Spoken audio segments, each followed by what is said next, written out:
Алакөлде инфрақұрылым жаңғыртылып жатыр. Жоңғар Алатауының баурайы мен Алакөл жағалауын жайлаған Ақши, Көктұма ауылдарының тыныс тіршілігі туризммен тығыз байланысты. Соңғы жылдары жағалауды су шайып, тұрғындар әбігерге түскен еді.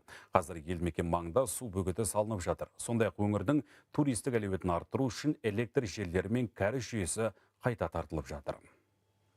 Алакөл туристер үшін тартымды болса да, жергілікті жұрт үшін жағалау қауіп көзіне айналған. Көктемде қар ергенде көлдің деңгейі көтеріліп, ғимараттарға зақым келеді. Міне көшіп жатырмыз.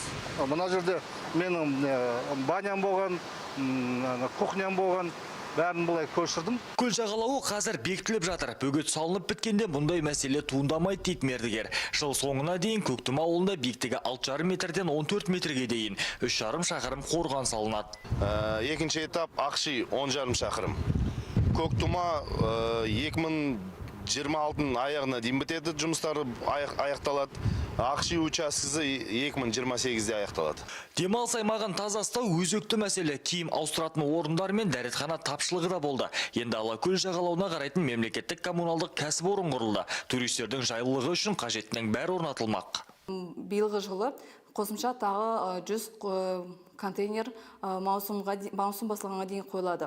Сондай-ақ 25 санитарлық тораптар және 20 биотуалеттер бар бізде. Ал осы жылы тағы қосымша 30 биодәретхана қойылады. Алакөл жағалауында инфрақұрылым желілері жаңартылып жатыр. Ақши бағытына 60 шақырым электр желісі тартылып, қосалқы станция іске қосылды. Кәріз жүйесі келер жылы дайын болады. Талдықорған Достық Үшарал магистралі мен Үшарал әуежайы жаңартылды. Бұл 2 миллион туристке қызмет көрсетуді жоспарлап отырған өңірдің экономикалық дамуына жаңаша серпін береді дейді мамандар. Нұрдәулет Сыздық, Самат Оразәлі, Қазақстан ұлттық арнасы, Жетісу облысы.